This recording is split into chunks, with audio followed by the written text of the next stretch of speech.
And it was really cool to take this technology that I was obsessed with and make it a career and look at ways to help people monetize that didn't destroy their creativity, right? I would always push for other ways to go about it. Don't just throw a banner there. Don't set a full page interstitial to go every third page view. Really be aware of your customer and make sure that you are not alienating them, but also taking advantage of monetization. It was a natural fit into podcasting.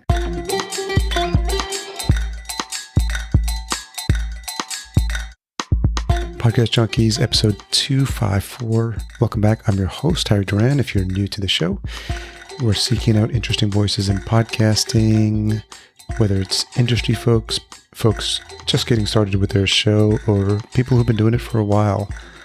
All comers welcome, and I'm always excited to see how the guest takes to Podcast Junkies and how the interview goes. Last week, we had a great conversation with Nital Parekh. She's the host of the Impact podcast and also the founder of Innovate Social. Make sure you check that out, episode 253. This week, Bryan Barletta, podcast host and ad tech expert, joins Podcast Junkies to share his experience helping companies build up and execute their solutions in ad tech, podcast monetization, and a whole slew of other topics we'll get into in this episode. He's the host of Sounds Profitable and the creator of the newsletter by the same name. I was really looking forward to bringing Bryan on. I wanted to talk about the staggering pace of change in the podcast ad tech industry, what's happening from a sponsorship perspective, his thoughts on privacy and projects such as the Podcast Index. And given his background, I knew he wouldn't disappoint. So it's really an interesting conversation if you want to learn about the future of advertising, sponsorships, and a whole slew of different models that are presenting themselves and are important for podcasters who are looking to grow their show to know about. This episode is brought to you by Focusrite and specifically the Scarlett 2i2 sound card, one of my favorite go-to sound cards, something I use for each and every podcast recording. The 3G line is a go-to for all new podcasters. Find out more at podcastjunkies.com/Focusrite, and the link will be in the show notes as well. I found out about Bryan through the Pod News newsletter, so we learned about that connection with James Cridland, who's been on the show before as well. Definitely one of those deeper dives into the ins and outs of podcast ads. If you enjoyed this episode or past episodes, I'd love it if you leave a rating and a review at ratethispodcast.com/podcastjunkies. Stay tuned to the end of the episode where I reveal this week's retention hashtag. Let's get into this conversation with Bryan. So Bryan Barletta, founder of Sounds Profitable, thank you for joining me on Podcast Junkies. Yeah, thanks for having me. It's great to finally do this. We've had to reschedule a few times, but I'm glad we are here. Yeah, this is one of those conversations, like whenever I get to talk to my colleagues in the podcasting space, it's just a fun opportunity to just figure out what we want to talk about, what's top of mind for us in podcasting, and just let the conversation meander and go where it may. You were just talking before we started recording about you're currently in Austin, and I think podcast related, obviously, because that's where the home for Joe Rogan now and Tim Ferriss, and apparently all major podcasters now must live in Austin. So maybe just wondering what life has been like there for you, and that little snippet you shared about how things are changing, I thought was funny. Yeah, I think that with Austin, I think that they've had a lot of growth. I mean, I moved down here 5 years ago, and it felt like then a lot of people were coming in from everywhere, from California, from New York. I came in from New York, and it was very interesting because I would sit there in a coffee shop when I first moved here, and people would be like, I have this great idea. And I was like, oh, that's really cool. Like, I really miss like some of the young incubator growth side of New York. And just last week, I went down to a coffee shop that I hadn't been to in a while that was downtown, that had a beautiful view. And it had this giant, 15-story building right in front of it. Very small street, but the entire view was blocked. It's all apartments now. It's got a Whole Foods and a Target under it. And everybody online was talking about their VC-backed startup. And it just really feels like we had 10 years of change in Austin in this one pandemic year. I mean, everybody who doesn't have to be in New York or LA anymore, I think, is absolutely exploring the different options, as they should. And I think Austin's hot on everybody's list. So I'm hoping it keeps that cool feeling, as, still a transplant myself, but I'm excited to see the growth. I'm excited to see what the startup culture is like, and, really explore the podcast scene down here once everybody's vaccinated and everybody's taking this seriously. Yeah, I guess in a normal world, there would be a lot of meetups, a lot of podcasting meetups, and you could Yep. meet a lot of the local community there. And now it's all happening remotely. So I guess it's a matter of deciding how long you want to stay there to see if you can experience that, or just the wave influx of all these people coming in to the city is going to be just too much. Because it doesn't seem, from the couple of times I've been down there to visit a couple of times, I was down there most recently to support Ever Gonzalez for the Outlier Podcast Festival.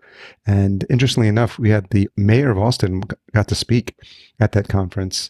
And it was interesting because he made it a point to say how downtown 2 or 3 years prior, like there was nothing going on development wise. And in the span of a couple of years, I think he said some crazy number, like how many hundreds of thousands of apartments would become available, and like dozens of buildings going up, which I'm sure you've seen happen in probably what seems like the blink of an eye. Yeah, yeah. If you drive through downtown right now, you see like 7 or 8 cranes out there at a time, and I think there's between 5 and 10 new, very large buildings being built there, and it's going to change, but it's got a nice feel to it. I'm really excited for, I guess, not to return to normal, because I don't think that's ever going to happen, but like whatever the new normal is, because I miss just walking through downtown and hearing music playing and wanting to stop into a place to just listen to it. I think that was a very cool feel of Austin. Where in New York did you live? I was in Brooklyn for about 10 years. Okay. Near Park Slope area. It was great. I really enjoyed it, but it was one of those things, like, I feel living in New York is like going to an amusement park.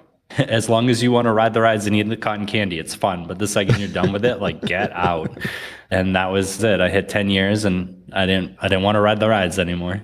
And where were you prior to New York?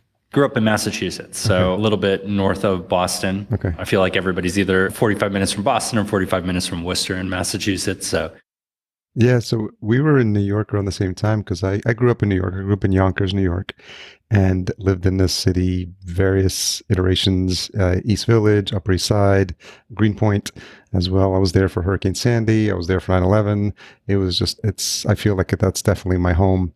But I think, to your point about being able to walk around, as much as I would like to go back there or just live in the suburbs and just be one of those commuter train rides in, I think we're still a year and a half maybe from anything resembling normal. And what you love about big cities, because I've also lived in LA as well, like the culture, the music, the bars, the restaurants, being able to walk around, it just seems like, what's happened in the past year is ingrained in people so much that even if everyone magically got the vaccine tomorrow, I think people would just still be a little skittish about things like that. yeah. I got a 2.5-year-old, and I'm like, the other day I was just like, oh, how great would it be to walk through IKEA? Like, that's where we are right now. That's where everything is. Everybody just wants to be able to go into a retail store comfortably. They want to be able to walk down a street and see, more than like boarded up signs. Like, my heart goes out to all the small businesses. As a small business runner myself, I can't imagine having office space right now. I can't imagine having a retail space. I just, I'm sure there's going to be some cool new growth and some advancement from it. And I kind of think that podcasting can help a lot of that. I think that can be the neat aspect of it, that we're going to be able to see, different ways that these people can recover or tell their stories. That's if they unfortunately lost everything, but they are going to try something else or start over or go to another job. They still have a cool story, and I think a lot of people can learn from it. I think this is going to be the type of thing we look back a lot at in history, and the ability for someone to just grab a microphone or their AirPods and just record an interview with someone and make it available, I think is going to change things. Like I said, I got a toddler. I'm real excited to see what type of media they give them to experience when they're in high school, when they're looking back on what happened here. Yeah. I think it'll be really eye-opening. And ear-opening. Yeah, that's true. Yeah. I'm always curious, because someone on our team actually just gave birth to a new baby yesterday. And, you with a 2.5-year-old, my partner's sister we just went to a birthday and she just turned 2. But there's an interesting thing happening, because kids are not able to play with other kids. Yeah. So I'm curious how that's been for you and what your thoughts are about what that's going to do to the developments and how that they're going to adapt, because kids are really good at adapting. I think that we're going to see a rise in the normalization of like mental health care. I think that that's going to be a big thing. I mean, my kid's 2.5. So think about it. Like he was 1.5 years when this happened. So even under 5, most kids aren't like playing with each other. They're playing around each other. But if, even before the pandemic really broke out, my son would cry if someone came near him. So now imagine a year of not interacting with another child. Like we go to walk by the park and there's a few parks near our house. If they're empty, we go and play. But if they're not, he'll sit there and yell. It'll be like, people go away. Oh, wow. Yeah, it's scary. I can't imagine if he was 2.5 when it started, right? Or older. I can't imagine if I had to pull him out of preschool or kindergarten or homeschool an elementary school kid. I think that we are very lucky. We have our second kid due in July, and my wife is almost ready for her second vaccine. So hopefully things are going to be a little bit safer there. Yeah. But it's still scary. Right? Like if we weren't going to do home birth, I probably would still not be able to be there for the birth. And I think kids are ultimately resilient, but I think that we're going to see a big impact. I think these kids are going to grow up different than we grew up or the next generation. And I think it's on us to make sure that we make space to work and help them. Yeah. I mean, I'm 50. I was born in 1970. So a lot of the things that like I just took for granted, like being able to play in the streets, like having a neighborhood full of like a dozen kids that we would just randomly like think of things to play and all the street games and, just having that as part of your child and then growing up later and then seeing, parents being overprotective and not letting their kids out to play. And now this additional wave of like kids not interacting with other kids, it's just, to your point, going to be interesting to see. And you can only think about that stuff looking back. Like you'll only know the impacts of that after years or maybe even a decade of like, this time of not interacting. So it's a fascinating experiment, which we find ourselves in. And I think it's going to be, just interesting to see what the results are of it. Yeah, I'm only 35. You're a very young looking 50. So I think I was like at the tail end of the like, don't come home until the streetlights are on age range. But it's very different. But I think we all learn from it and we can all figure out how to just adapt. And your first child was home birth as well? Yep. Okay. I think that if we weren't planning it, it would happen anyways. Yeah. My wife has the enviable fact for other pregnant women that her entire labor was 90 minutes. And I think 30 minutes of it was waiting for the midwife to get there. So I'm getting prepared to catch number 2 myself. So we'll see how that goes. Were you listening to home birth podcasts? I wasn't. I really should have. I feel like when I was working, so right before I left New York, I was one of the founding members of Barometric, and we were just at the cusp of pivoting from just total attribution to a very laser focused podcast attribution. From there, Barometric was acquired by Claritas, and they still do podcast attribution as very much a primary part of their attribution tool. But I felt like I had stopped listening to podcasts for a little bit. I listened to the ones that I really liked or when I wanted to listen to someone specific, but it's so funny that the further you get into this, sometimes you forget to enjoy it as a medium.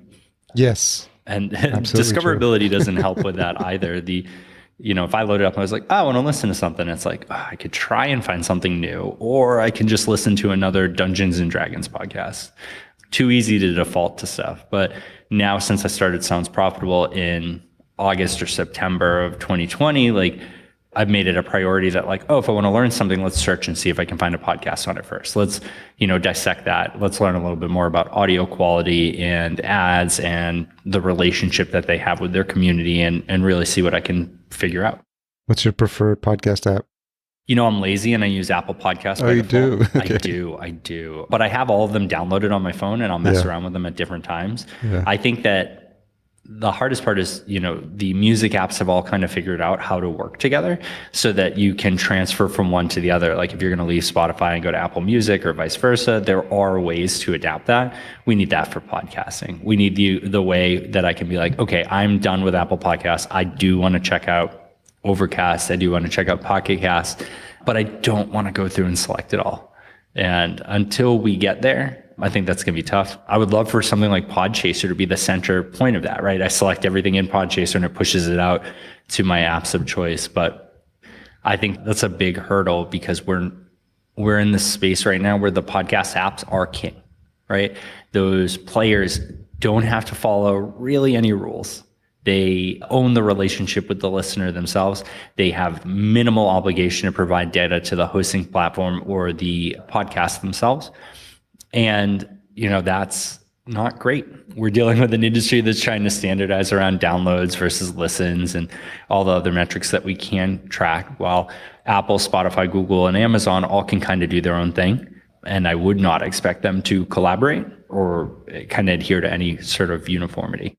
I imagine Marco Arment might have a different perspective because I think, especially when it comes to questions about what metrics to report or what to make available to advertisers, I'm sure you've seen some of his posts and what he feels about it. So it's interesting because, to your point, given that he did create an app that's pretty popular, he's typically the second or third destination when it comes to people listening to it. It is challenging to figure out an ecosystem where everyone can play and get the information that they want specifically, for their purposes. But I'm wondering, how you see that being resolved. Do you think projects like Podcasting 2.0 can, and the Podcast Index, what Adam Curry's doing, can help alleviate some of that so that we all get a little bit of what we all need? Yeah, I think, if we look at the Podcast Index and Podcasting 2.0, what scares me about that is that the hosts and the publishers are very interested in it, but there's not a lot of obligation from the players to adhere to it. So if we're putting out all this extra data and we're all uniform around it until NPR or iHeart goes, hey, you got 90 days. If you don't ingest this data, we're going to pull it from your app. We're going to ask you to remove it. Until that happens, there's no obligation for those apps to comply. And that's kind of the scary part. Marco wields a lot of power. I've reached out to him a bunch of times and, he hasn't reached out back. James Cridland hasn't suggested that he talk with me. His privacy focused thing that he did, I thought it was weird, right? He has the opportunity to empower people to declare what their intentions and their wants are and pass that on to the host. And instead he just raised a flag and was just like, hey, you should be concerned about this. I would kill for some standards in if I am in a CCPA territory or GDPR territory and I've either, I want to opt out in CCPA or I'm by default opted out in GDPR. If Marco's app, if Overcast could send to my host, hey, this person's opted out. You do not have right to use their IP. That means that they can use it just for the actual content and not for advertising. And if someone like Marco did that and set a standard, it would be easy to start convincing Spotify and Apple to do that. Because I'll tell you that PRX is a great example of a podcast company that is very, very focused on privacy. So if you said to PRX, hey, there's this standard, the apps who absolutely legally need to ask you to opt in or opt out, depending on where you're located, now can have a way to pass that over to your host so you can be in true compliance. They would be like, yeah, we want that, and that should be a standard. There are so many privacy-focused people out there, but the problem is that the apps hold all the power. So while we can beg Apple and Spotify, Google and Amazon to do the right thing, what we can do is look to the other 6 in the top 10 and say, you are fully empowered to do that.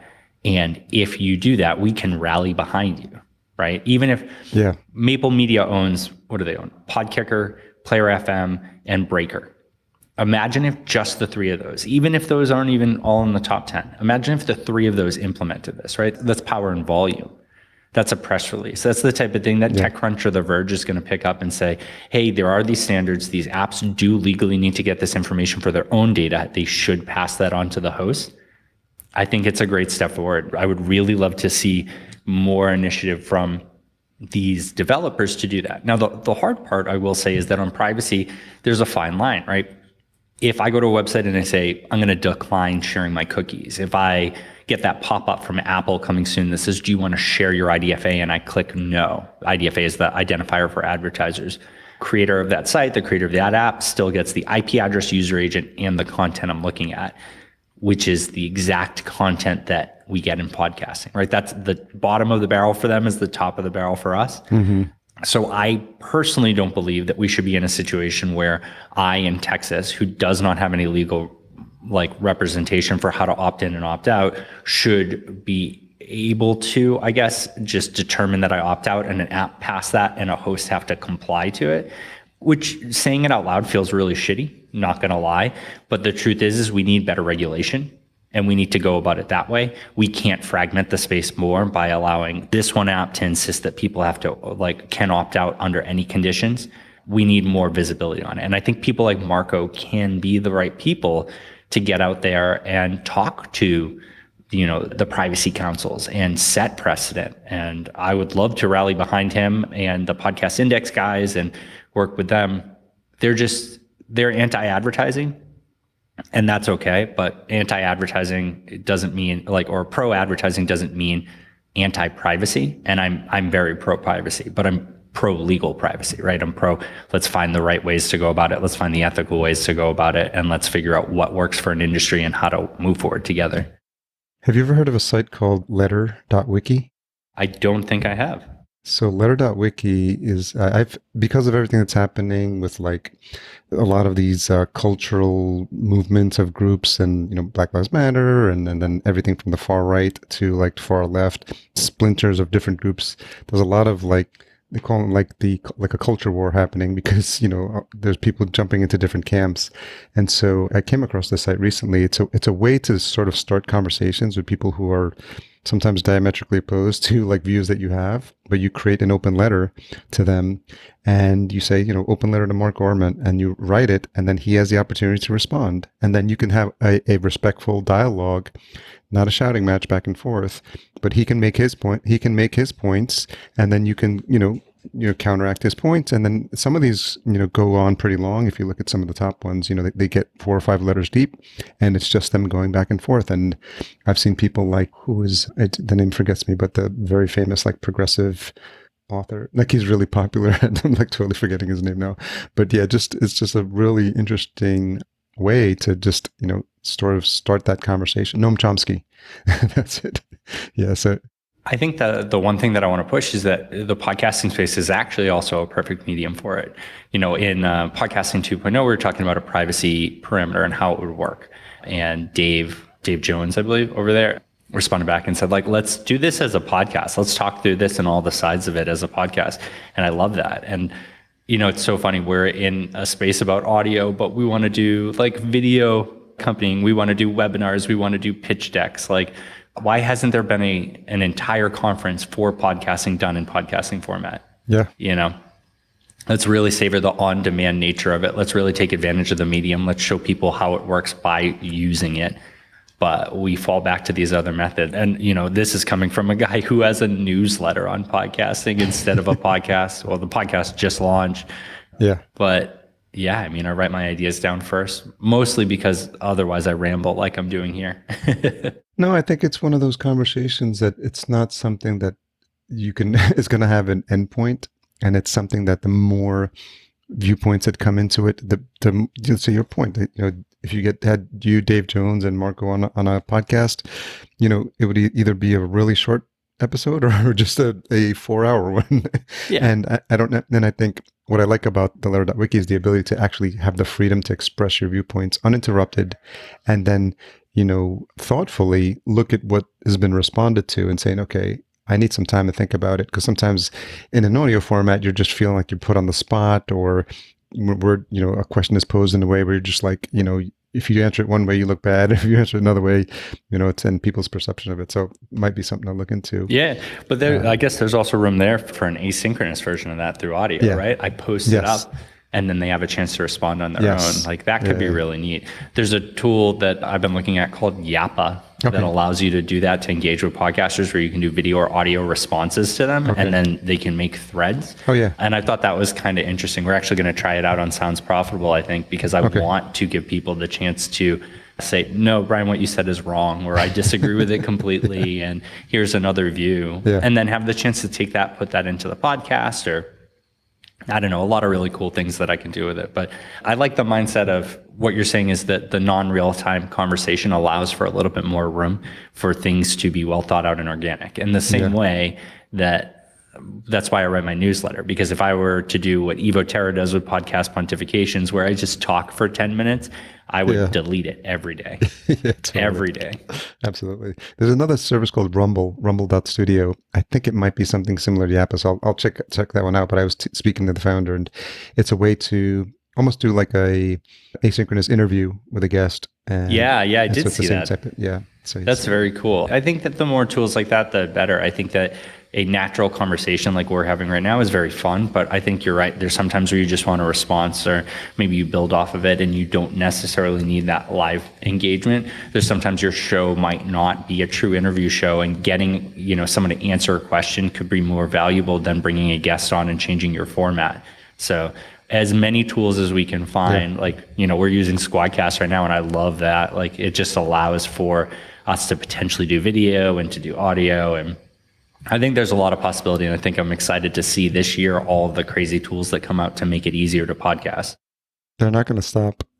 Yeah, that's true. So I have another project I'm working on called the Podosphere, which is essentially like a marketplace. And I've been, for the past year and a half, just tracking all the companies. I'm up to 500 so far in the podcasting space. And so your landscape chart about how the different companies get categorized has been helpful to help me sort of piece some of that together. So I'd love to share it with you at some point. Yeah, we should collaborate on that. There's a few other people that I've been talking to about it.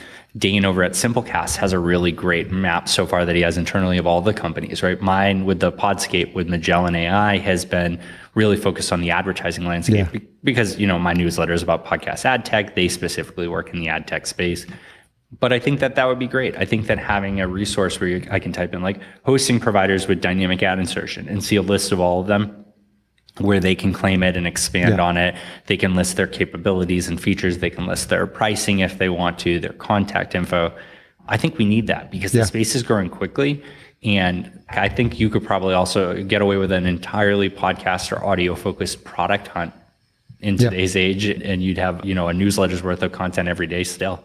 Yeah, that's exactly what I'm working on. So we should definitely chat. I'd love to. Do you remember the first podcast you listened to?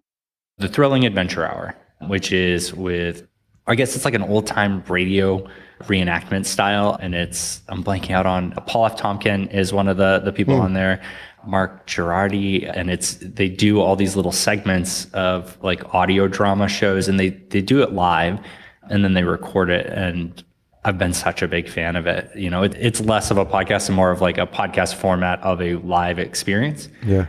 But it's so fun. I guess they started releasing in 2011. And I always look back and I was like, I guess I really only got into podcasting around Serial. And that was like when I really like sat down and made it a priority to listen to everything in a podcast. Yeah. But I think there were things like that I listened to beforehand that I just kind of dismissed as podcasting because my focus wasn't to like dig into podcasting. There was something specific I wanted out of it. Like I would listen to Tim Ferriss because I was a chubby kid obsessed with the 4-hour body. And I was, I was very excited about the idea of drinking wine every night and losing weight. Yeah, everyone that went through those books like went on some sort of like crazy, like from the 4-hour work week. I mean, I think I started 2 or 3 companies just from the basis of that book. Yeah. From the 4-hour chef. I mean, I bought my cast iron skillet. I was making I was like doing all this stuff in there. So he gets you off on these tangents every time you read one of his books. It's funny. I think that there's a lot of value in his content. And I think he's done a lot for the space. And I think it's easy for people to dismiss him sometimes, but I'm thankful for what I've learned from him. What was the other? Oh, No Such Thing as a Fish was another one that I was obsessed with that I just didn't like. I didn't think about it as like, let's listen to a podcast. It was just like, this is available. It was such a weird shift after Serial for me that like, let's listen to podcasts. Let's find podcasts. Let's recognize this industry as something I can work in, where before it was like, to me, kind of just felt like downloading an MP3. Yeah. Do you remember how it felt or how you even knew to look for it, and what that experience was like? Because at the time I was working on a mobile app for electronic music. That's how my whole podcasting journey got started, because I wanted to interview DJs, and I was like, prior to 2012, I thought a podcast was a DJ mix. Like if people would tell me, let's listen to a podcast, I'm like, you mean a 1-hour long DJ mix? And it wasn't only until about 2012 that I was working on a mobile app. I just stumbled onto like Pat Flynn and people talking about like mobile apps. I was like, this is interesting. And that sort of like opened up that whole new world for me. So I'm wondering if you can even think back to, if you realize like what it was that you were discovering at the time. Yeah, I don't remember how I came across it. It must have been a friend recommending it to me. It was definitely another format that I received the information in. And then there was the pursuing the fact that there was more available, right? That I went to their website or I watched a video or something, I read a book, and then the end result was, oh, there's more. And yeah, I mean, I don't think that I found it really organic. Like, I don't think that like I was like, oh, what's this new app? And I clicked on it. I definitely think I skipped over the app for a few years on the iPhone, which is so funny because the idea of like an app natively on my device that I wouldn't explore is so foreign to me. My background is in mobile ad tech. I used to do product like video reviews of mobile apps, and it's just so funny to me that I wouldn't have explored that. But yeah, it all came from somebody recommending it to me and then me finding out that there was more content than the format I received and digging into it. And it was neat. I mean, I still get the same feeling from then now than I had then. A great example is I'll be working out in my garage and I'll go to put on an audiobook and it just feels lonely. Like, it's so cliche and everybody likes trashing on it, but put on the audiobook and I'm just like, oh God, I realize that I'm alone in my garage and it's poorly lit and it's a little too chilly to open the gate. And also I don't want to look goofy with the garage door open and everybody staring at me in the neighborhood. But if I put on a podcast where there's multiple people and I like them and I can relate to them and I want to hear their thoughts and opinions, it kind of feels like I'm listening into a conversation of friends. And in a year where I've been to no conferences, casually listening to your friends talk has been really comforting. I think that there's like a real nice feel to it. And I think I'm very thankful that I haven't felt that go away. Even a podcast like even Pod News, which is like quick news in like 3 to 5 minutes, still feels more welcoming and inviting than listening to, the latest Brandon Sanderson book, which every word is specifically picked to drive an intent.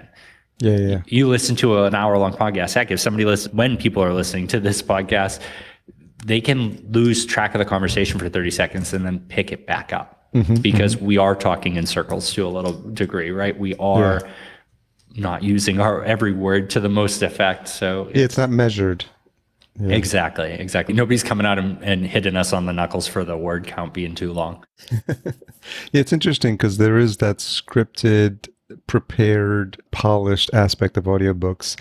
And while it is still an audio format, I think to your point, and I agree, like early on, I would make it a point to listen to podcast episodes when I see someone that I know that was going to be on the episode, because it just, you know the voice, and prior to that, I'd probably hung out with them at the bar at Podcast Movement or something like that. So I was just like, yeah, let's hear what folks are up to.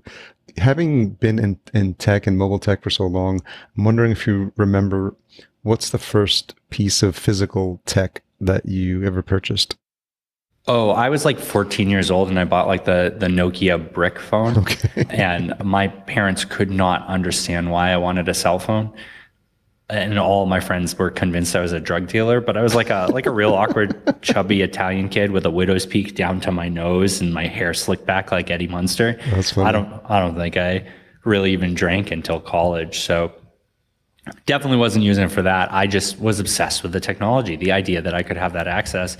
And I didn't have anybody to call or text. Like, I was 14. Like, none of my friends had a phone, but I wanted it. And, I got a job at McDonald's to pay for it. That's like the first thing that I like really purchased myself. I think that I like highly remember like all those junky Tiger Electronic games that cost like $20 or $30 that I would convince my parents to buy, and not realizing that like if I just was patient and waited a few more months, that like 2 of those was the same price as a Nintendo game and would be way more fun.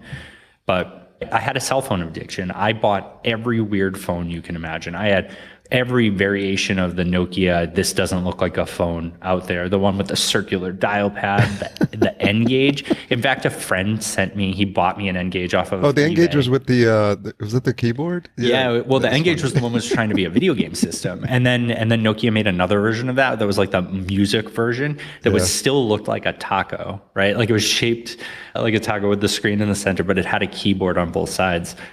But I gotta say, I miss T9 typing. Like the ability to send a text message with your hand in your pocket because you don't have to look at the screen and you know how many taps each letter is.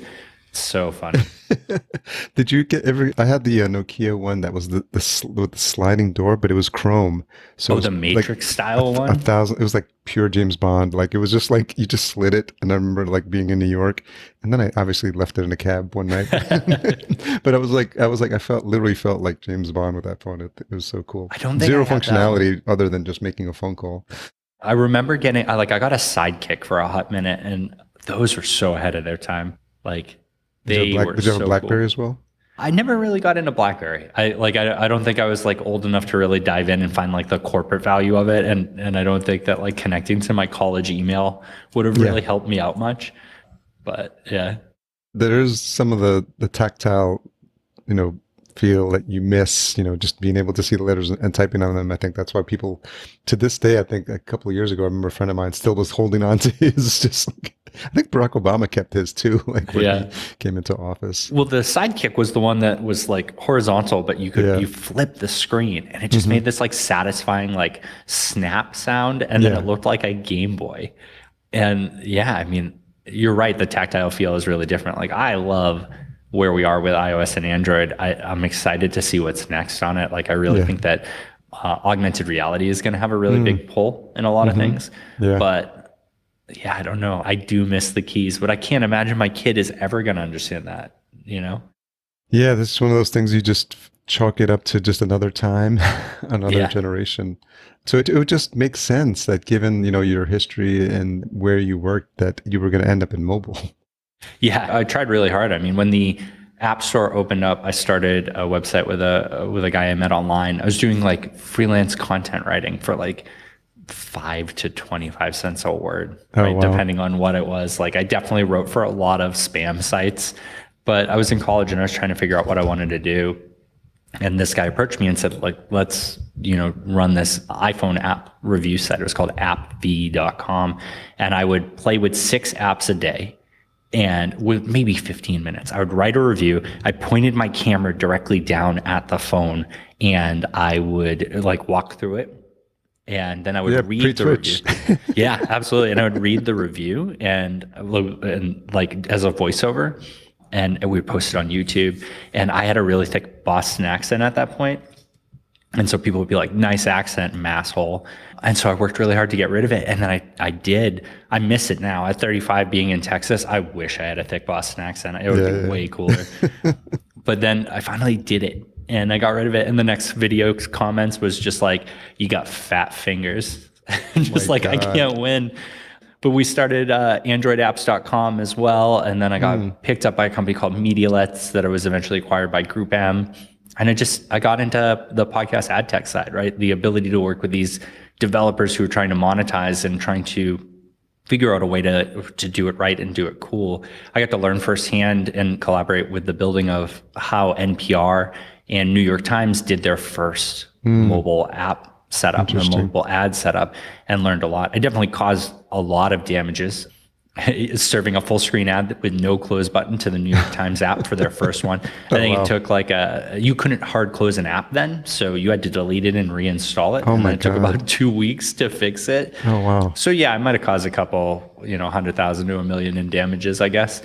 But I learned a lot, and it was really cool to take this technology that I was obsessed with and make it a career and look at ways to help people monetize that didn't destroy their creativity. Right, I would always push for other ways to go about it. Don't just throw a banner there. Don't set a full page interstitial to go every third page view. Really be aware of your customer and make sure that you are not alienating them, but also taking advantage of monetization. And it was a natural fit into podcasting. It's exciting. When did you see or understand, or was it gradual, this move from mobile ad space, serving up ads in mobile apps and games, and then the jump to podcasting, and then seeing the potential? I imagine you were listening to podcasts at the time, so you were trying to understand what the ecosystem was, and the needs of someone like an NPR is obviously different than someone like, me with this show, for example, or people who are just getting started. But there is a desire to obviously, everyone that question is like, how do I monetize my show? I love when people ask me that without giving me any context about what their show is about. I'm like, so I'm wondering, if it was just gradual, how you started seeing what people were doing early on in the space, and maybe creating tech that was new at the time as well. It's funny because we were at Barometric, and I forget whether it was Matt Drangler, who's now at Podsites, or Dustin O'Dell, who's at an investment firm. One of them was the salesperson, and WNYC called them up and was just like, we advertise with Progressive. We're tracking their campaigns in mobile with you guys. Can you track podcasts? And one of them said, yes. And I was like, wait, what? I think we can, but can we test it first? And like, no, absolutely we can do that. And I was like, oh no, we have to figure this out. And then we just realized that you could. And there weren't a lot of people 6 years ago doing that. So we dove in head first and we switched the entire company's focus to that.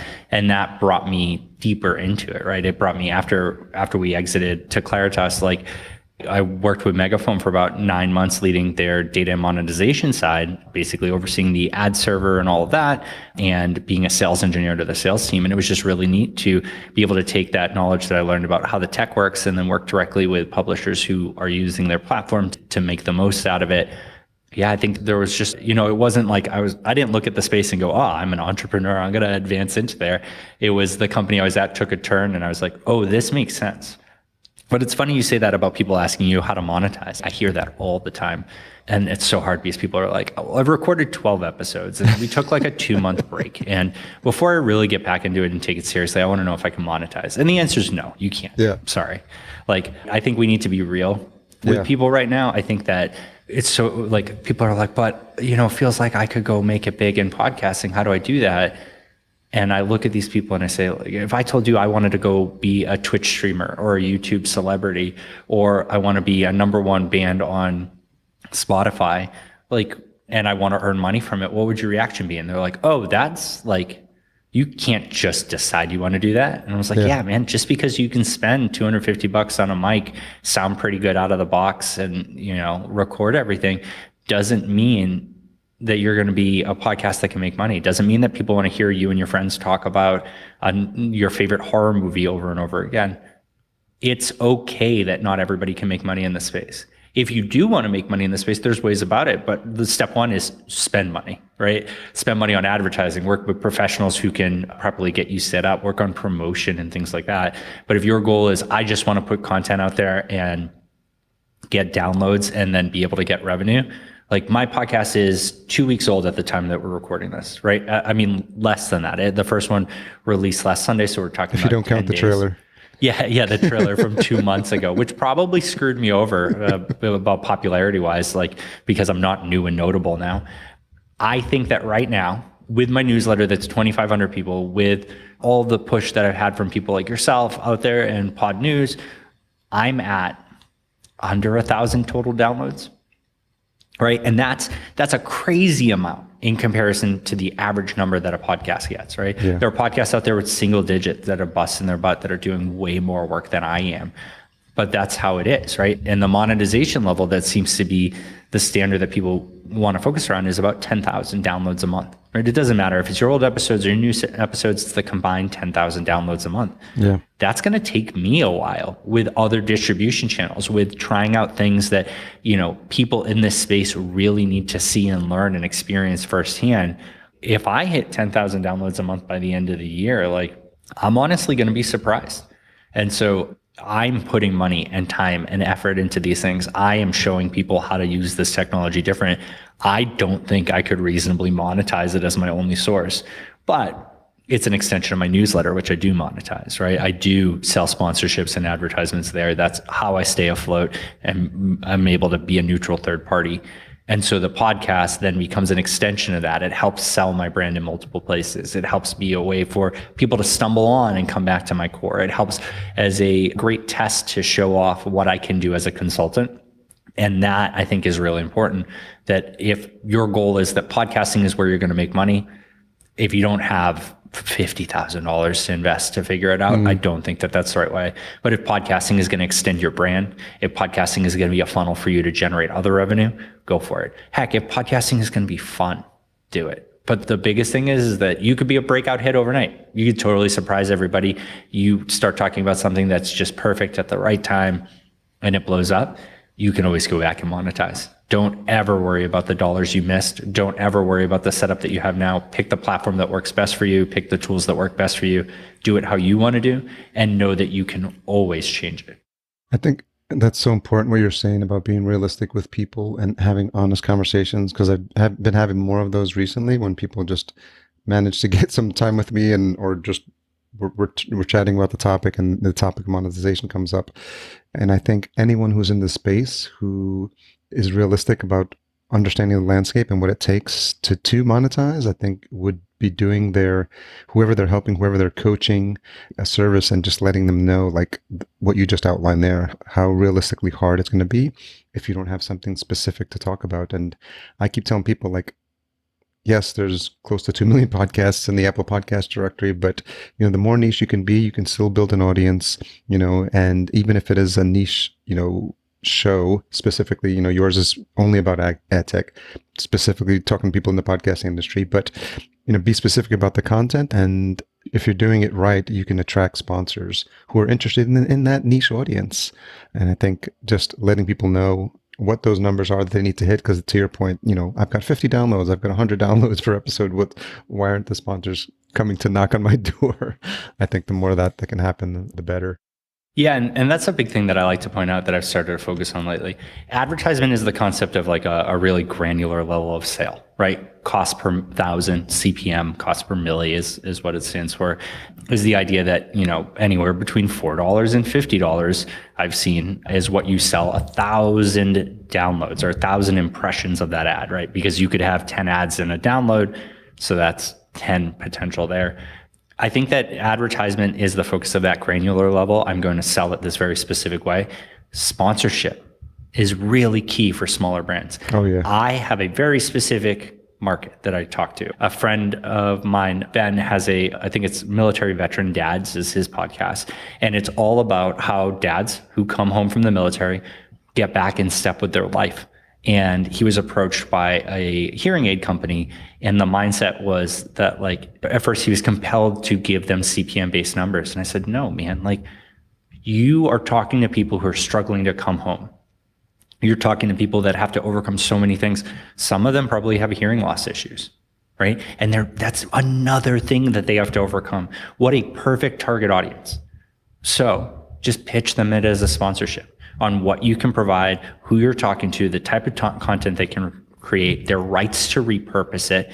That's really what you can do when you have a small niche audience. If you could talk to 100 people that are very focused on that, and even 10 of them convert, right? Because it's so specific. That's really powerful. Yeah. I think that's the big thing. Advertising is tracking and attribution and cost per million or cost per thousand, rather, CPM. Sponsorship is, this is who I am, this is my reach, this is the value I can provide. I think until you hit 10,000 downloads, you should only focus on sponsorship. Agreed. But I also think that if you can keep always focusing on sponsorship, it's way healthier.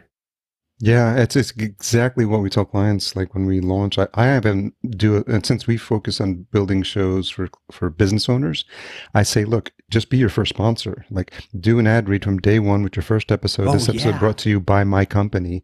Get into the habit of doing the ad read. So not only are you comfortable doing it, because it takes some time to get into that pattern and sound natural, your listeners from day one will know that you have an ad spot. Yep. And just position yourself in a way where you can offer that up, and then just be creative. To your point, I started a new show in vertical farming because I read a book. I saw your post about it, yeah. And I landed a sponsorship, Bryan, from before I released the first episode. So as of now, this recording, I've generated over $14,000 in sponsorship from that podcast, and I'm definitely not getting 10,000 downloads per episode. But because it's so niche, because I picked a vertical or an industry that's getting, no, I like vertical. That was a good pun. $14 billion in funding, by 2026. I did my homework ahead of time. Yeah. I said, this is something that's interesting, that's growing. And I targeted CEOs and founders from day one, because I wanted to when people saw the names on the show, they'd be like, oh, I know who that is. I know who that is. And just, I was strategic and, and it worked out. And I use that as an example now with clients, like, think about who would make a good sponsor for this show. So it's that platform approach that I talk about. You're not selling people downloads. You're telling them, this is my following on LinkedIn. This is my following on Twitter, on Instagram. And when you start adding those numbers, you get into the tens of thousands for most people, at least who've been in business for a while. That's so much more attractive to tell them I've got a platform reach of like 20,000. You don't even have to mention downloads at that point because they know that you're going to be bending over backwards and sharing their sponsorship like you're doing. Like I see that every time you have a new sponsor on a newsletter, you post it on LinkedIn and they appreciate that. And I do the same thing with vertical farming as well. Yeah. And I think everybody listening should really take note that what Harry's saying here is that you could start a vertical farming podcast tomorrow and really just knock off 50% of his sponsors and just get that for yourself. So there's $7,000 on the table for anybody who wants to copy him. Exactly. No, but you're right. The niche is really an interesting thing. I don't want to hear anybody else's opinions about something that's broad that I can get from places that are respected and well developed. Like I do want to hear about topics, very specific things. The weird stuff we type into Google, the second I can type that and write podcasts at the end and I find an episode on it, man, I devour it. And even if that show doesn't appeal to me, I'm talking about it. It's like a Yelp review for something that you've loved, right? When you stumble onto that core, cool piece of content somewhere, you become the biggest fan because they scratch your itch in a way that's so powerful. I mean, I use Pocket all the time and I take everything on Pocket and I just like add to Pocket. And then I try at the end of the day to listen to them because they do a text to speech version, which the voice isn't good, but it gets the job done.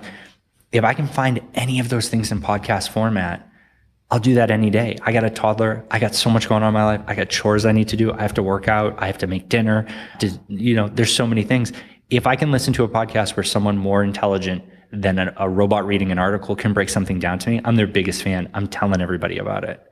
So generalist shows are oversaturated. Mm-hmm. Like if you're making a podcast right now and your goal is for that to be the center of it, be obscure, be wide out there. Like find your own niche and just really explore it. Yeah.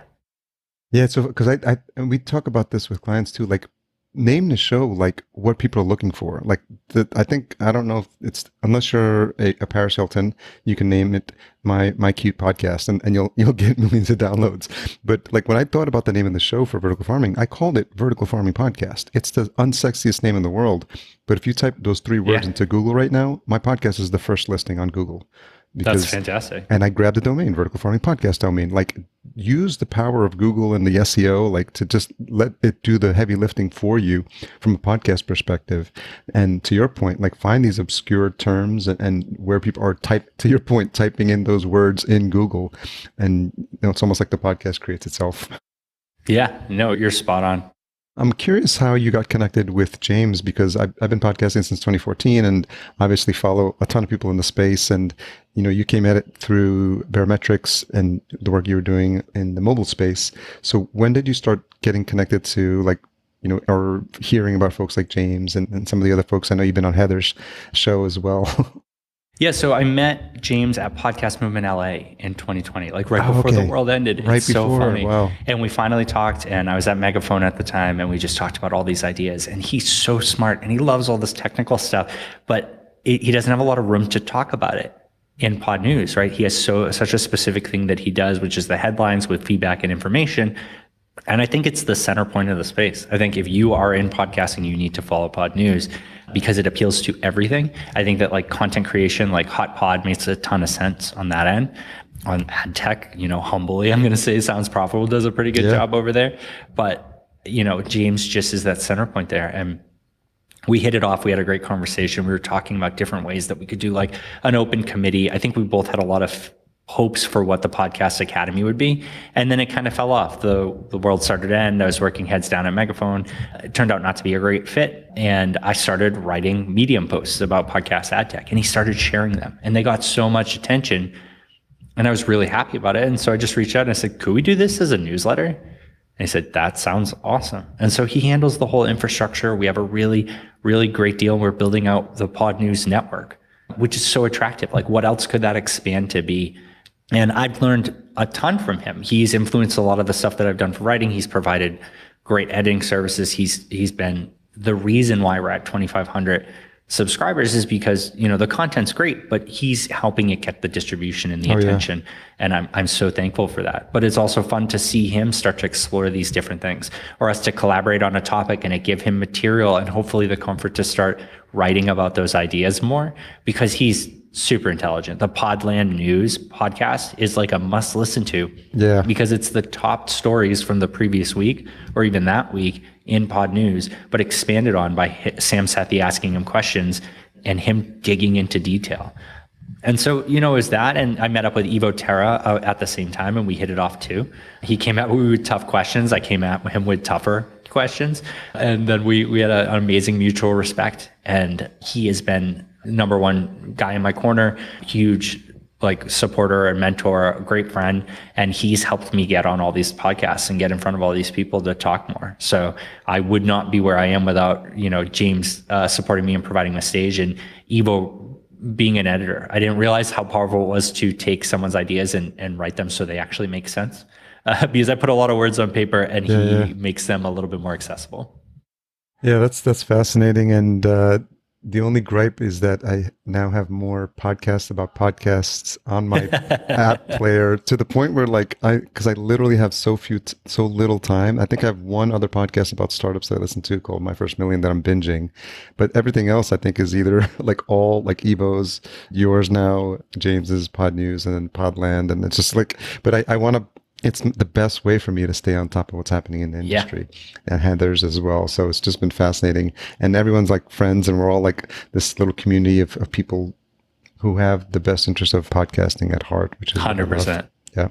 A couple of questions as we wrap up. I knew there's 20 other topics I want to cover, but I think we might have to just we can do a round two. I'm always happy to come back. A round two, yeah, it'd be great. What's something you've changed your mind about recently? Oh, wow. Specifically podcasting? And no, anything. That San Antonio can be cooler than Austin. I'm recording this right now from a co-working space in San Antonio, deep in their basement, because we're evaluating moving from Austin to San Antonio because it's a little bit more family friendly, and it would help us, wipe out a bunch of debt and just get a little bit more comfortable. And I was very in love with Austin, and I still think it's great, but I can be an hour and a half away from it. I could be in another city. So that's something that I didn't think, owning a house for 3 years, we'd already be ready to sell. So that's that's a good one. The one I'd change. What's the most misunderstood thing about you? I think that it's easy for me to forget sometimes what is and isn't commonplace knowledge, especially, I think it's funny saying that, because my entire goal is to break something down from the base and make it accessible to more people. But the problem is that I'm further and further from that base, and I'm assuming knowledge. So I think, I don't mean anything negative by it when I come in, start talking at the 200 or 300 level. I size the person up. I assume a level of knowledge. It's not meant as an insult or to make them uncomfortable. It's that they look and they act like they know that information. So I think I skip some steps sometimes. And I also think that it's hard for people to just be like, hey, could we start from step 1? You're at step 5. And I think I could do better at making that easier, but it's not meant as an insult. It's not meant in any way. In fact, I think it's usually meant as a compliment, because I think they're at the same speed that I'm talking at. That makes a lot of sense. Well, Bryan, I was really looking forward to this conversation. Did not disappoint. Thank you so much. I loved hearing your journey, and just how exciting it's been for you to take that passion that you had for mobile phones early on and see where that led you, and now being an influential voice in podcasting. I'm excited to see where the industry is headed, as I'm sure you are as well. And I'm grateful for the voice you're providing in the podcasting space. And I think a lot more voices like that are needed, because there's going to be a lot of people entering the space. We think it's saturated now, but I think there's just, as silly as it is to talk about Paris Hilton's podcast, that's another inflection point where people are going to say, hey, what's a podcast? Just like Joe Rogan did. So yep, this is going to look like a blip in the Bitcoin scale right now. It's nothing in the grand scheme of things. We're going to get way bigger. Yeah. So thanks again. And we'll definitely have some follow-ups in the future. So I appreciate it. Where's the best place for folks to learn more about Sounds Profitable and to connect with you? Yeah, soundsprofitable.com and then Bryan@soundsprofitable.com. I spell it with a Y personally, but I have it redirected from the I, so don't worry about it. Just get Bryan across there and it'll come to me. Okay. Thanks again for your time. Thank you. Thanks again to Bryan for coming on the show. Much appreciated. Learned a lot about the new things happening with podcast ad tech. I may be testing out some of those on this show as well. So stay tuned for that. podcastjunkies.com/254 for the full show notes. Intro and outro music composed by Cedar and Soil. Check out Focusrite and their awesome line of gear, specifically the Scarlett 2i2 Pro. Learn more at podcastjunkies.com/Focusrite. Podcast production and marketing provided by Fullcast. Sign up for a free podcast brainstorm at fullcast.co/chat15. Tune in next week from a conversation with Damona Hoffman. If you've made it this far, you're no doubt looking for this week's retention hashtag. Let's go with Sounds Bryan. Sounds Bryan spelled Bryan. Tag us at podcast_junkies and Bryan at High Five RPG. That's HIGHFIVE RPG. Thanks for all you do to support the show. Talk to you next episode.